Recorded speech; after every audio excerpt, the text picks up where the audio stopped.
Good morning students, how are you? कैसे हो आप लोग? उम्मीद करता हूँ आप लोग अच्छे होंगे, घर पे होंगे, आप लोग खुश होंगे। सो आज का हमारा जो टॉपिक है that is the behaviour of real gases. Behaviour of real gases.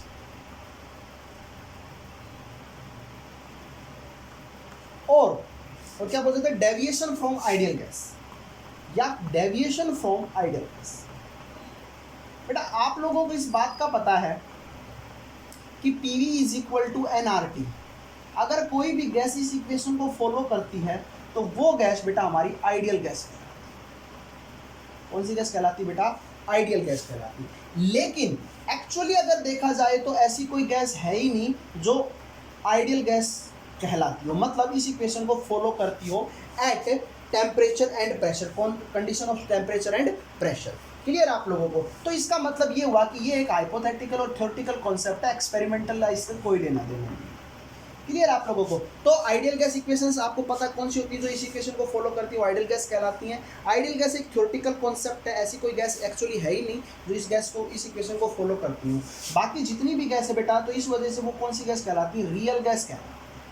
Clear आप लोगों को? कौन सी गैस कहलाती है बेटा? रियल गैस कहलाती है। क्लियर आप लोगों को? तो आप लोगों से एक बात यहाँ पर जो मैंने करनी थी वो क्या करनी थी कि जो रियल गैस है वो भी आइडियल गैस की तरह बिहेव कर सकती है।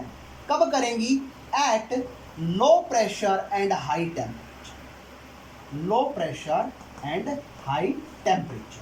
आप लोग देखोगे, जब आप लोग ग्राफ प्लॉटिंग करोगे तो आप लोगों को एहसास होगा कि लो प्रेशर और हाई टेम्परेचर के ऊपर ये जो गैसेज हैं ये क्या करती हैं? रियल गैसेज जो हैं ये आपकी क्या करती है? आइडियल गैस की तरह बिहेव करती है। तो रियल गैस इक्वेशन क्या है जो बेटा इस इक्वेशन को फॉलो नहीं करती है।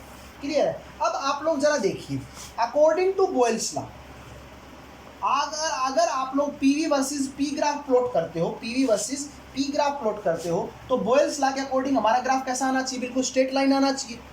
मानते इस बात को? लेकिन आप लोगों ने कुछ जो नेचुरल के अंदर, जो नेचर के अंदर गैसेस प्रेजेंट है जैसे hydrogen, helium, CH4, methane, carbon monoxide, तो इनका अगर आप लोग ग्राफ प्लॉट करते हो तो ऐसा ग्राफ आ रहा है। मैंने हीलियम के लिए ग्राफ प्लॉट किया तो ऐसा आया, मैंने हाइड्रोजन के लिए ग्राफ प्लॉट किया तो मेरा ऐसा ग्राफ आया। मीन्स ये जो स्ट्रेट लाइन ग्राफ आना चाहिए था ये हमारा ग्राफ नहीं आ पा रहा है। अगर देखो आइडियल गैस इक्वेशन होंगी, अगर ये हीलियम गैस है, अगर आइडियल गैस है तो ऐसा ग्राफ आना चाहिए, लेकिन इसका ग्राफ ऐसा नहीं आ रहा है, ग्राफ ऊपर की तरफ आ रहा है। हालांकि कुछ गैसेज ऐसी थी जिनकी पहले वैल्यू डिक्रीज हो रही थी, आफ्टर देन इंक्रीज हो रही थी। क्लियर आप लोगों को? सो ये वैल्यू जो हमारे पास यहाँ पर कहलाएगी बेटा, कौन सी किसकी वैल्यू कहलाएंगी बेटा? ये आप लोगों के पास CO की वैल्यू कहलाएंगी। क्लियर आप लोगों को? मेरे पास कुछ ऐसी और भी वैल्यूज, और भी गैसेज मैंने चेक की तो जिनकी वैल्यू इस प्रकार से, ये मीथेन गैस का ग्राफ प्लॉट किया जब हमने PV versus P graph plot किया। तो यहाँ पर अगर आप लोग हीलियम गैस की बात करते हो तो PV के, अगर प्रेशर का चेंज करते हो PV के साथ, तो हीलियम गैस का ग्राफ कंटिन्यूसली इंक्रीज होता है। सिमिलरली हाइड्रोजन गैस का भी इंक्रीज होता है। But CO and CH4 gas का देखें तो फर्स्टली एक मिनिमम वैल्यू तक डिक्रीज होता है, आफ्टर देन ये रेगुलर इंक्रीज होता है। तो इसका मतलब ये हुआ कि ये जो गैसेज मैं आप लोगों के सामने लिख रहा हूँ ये गैस आइडियल गैस इक्वेशन को फॉलो नहीं कर रही है, क्योंकि आइडियल गैस तो आपको पता PV is equal to constant nRT। बोलो, यही तो ग्राफ फॉलो करती है। बोलो आप लोगों को समझ में आया? तो इस प्रकार से आप लोगों के सामने ये बात हुई। फिर हम लोगों ने क्या देखा? हम लोगों ने एक ग्राफ और प्लॉट किया, और अब की बार जो हमने ग्राफ प्लॉट किया वो ग्राफ हम लोगों ने बेटा, मैं इधर ड्रा करता हूँ, P वर्सेस V के साथ ग्राफ प्लॉट किया। P वर्सेस V के साथ हम लोगों ने ग्राफ प्लॉट किया। थोड़ा सा दिखाई नहीं दे रहा होगा आप लोगों को, रबी कर देता हूँ इसको। फिर हम लोगों ने क्या किया बेटा? P वर्सेस V के साथ ग्राफ प्लॉट किया, P वर्सेस V के साथ। क्लियर है? तो P वर्सेस V के साथ हम लोगों ने ग्राफ प्लॉट किया। तो सबसे पहले अगर आइडियल गैस का ग्राफ प्लॉट करते हो तो आपको पता है प्रेशर के साथ वॉल्यूम की वैल्यू क्या होती जाती है बेटा? घटती जाती है। तो ये मेरा जो ग्राफ था बेटा किसके था? आइडियल गैस के लिए था। क्लियर है? अब मैंने क्या किया, किसी भी एक दूसरी गैस को मान के चला और उस गैस को मैंने ग्राफ प्लॉट करना चाहा तो उसका ग्राफ मेरा कुछ इस प्रकार से आ रहा था।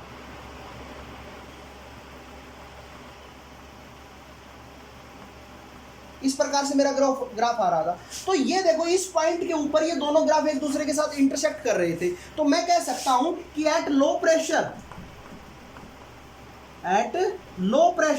ये ग्राफ आइडियल गैस की तरह बिहेव कर सकता है। या मतलब कोई भी एक गैस है जो रियल गैस है वो आइडियल गैस की तरह बिहेव कर सकती है at low pressure. Low pressure के ऊपर ये बात हो रही है।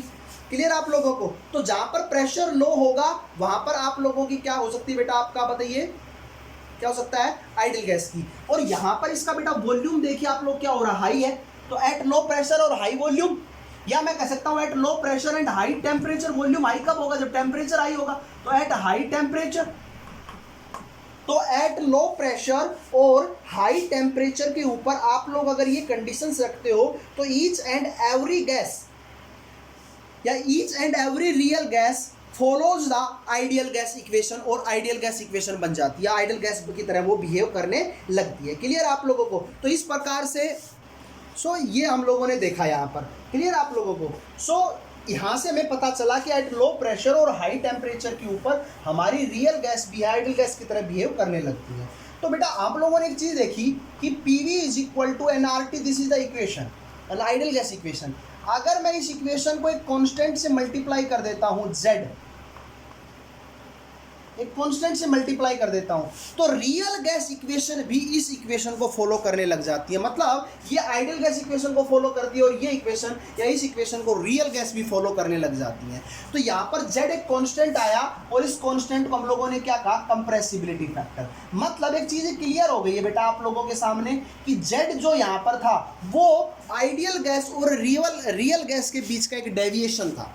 इतना इन दोनों के बीच में चेंज था, उस चेंज को दूर करना था। तो आपके लिए उस चेंज को वैल्यू मैंने किससे फुलफिल कर दी, Z से फुलफिल कर दी। तो Z आप लोगों के लिए अगर मैं रखूं तो क्या हो जाएगा बेटा, PV इज इक्वल टू, इसके बराबर हो जाएगा nRT के बराबर। क्लियर आप लोगों को। तो Z यहाँ पर क्या कहलाएगा, कंप्रेसिबिलिटी फैक्टर कहलाएगा, जो आप लोगों के एक डेविएशन को कंप्लीट करता है कि रियल गैस में जितना डेविएशन आ रहा था। इफ अगर Z की वैल्यू बेटा आप लोगों के पास 1 है तो आपको पता है PV इज इक्वल टू किसके बराबर, nRT, और वो हमारी आइडियल गैस इक्वेशन की तरह ही फॉलो होगी। क्लियर आप लोगों को। अगर Z बराबर 1 के नहीं है तो मतलब बराबर नहीं है, तो क्या तो 1 से ज़्यादा होगा या 1 से कम होगा, अरे बोलो।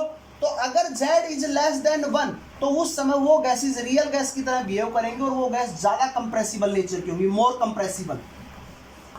क्लियर आप लोगों को। और Z की अगर वैल्यू आपके पास क्या है, लेस देन 1 है, ग्रेटर देन 1 है, तो उसका बेटा आपका क्या होगा, वो लेस कंप्रेसिबल गैस होंगी और वो गैस भी रियल गैस की तरह आपके पास यहाँ पर बिहेव करेगी। क्लियर आप लोगों को। तो आइडियल गैस से बराबर है तो रियल गैस और आइडियल गैस बराबर होंगी। अगर Z की वैल्यू 1 है या 1 से कम है या 1 से ज़्यादा है तो वो डेविएशन शो करता है from the ideal behaviour. Clear आप लोगों को। तो इस प्रकार से आप लोगों के पास कुछ बातें थी। हम लोग एक टेम्परेचर की बात करते हैं। अगर मैं PV वर्सेस टेम्परेचर का ग्राफ प्लॉट करना चाहूँ तो हाई टेम्परेचर के ऊपर ये गैसेस क्या करती हैं बेटा, फॉलो करती हैं आइडियल गैस इक्वेशन को। और जिस टेम्परेचर के ऊपर रियल गैस आइडियल गैस की तरह बिहेव करने लगती है उस टेम्परेचर को बेटा हम बॉयल्स टेम्परेचर या बॉयल्स पॉइंट बोलते हैं। क्या बोलते हैं, बॉयल्स टेम्परेचर या बॉयल्स पॉइंट। ठीक, डेफिनेशन याद रखोगे, बॉयल्स टेम्परेचर क्या होता है और बॉयल्स पॉइंट क्या होता है। क्लियर आप लोगों को। नेक्स्ट है बेटा significance of compressibility factor. Significance of compressibility factor क्या है सिग्निफिकेंस बेटा, आपको पता है Z की वैल्यू जो है वो है क्या है, PV आइडियल बाई nR। यही है, बोलो बेटा आप लोगों के सामने, यही है आइडियल गैस इक्वेशन की। अगर मैं बात कर लेता हूं लाइट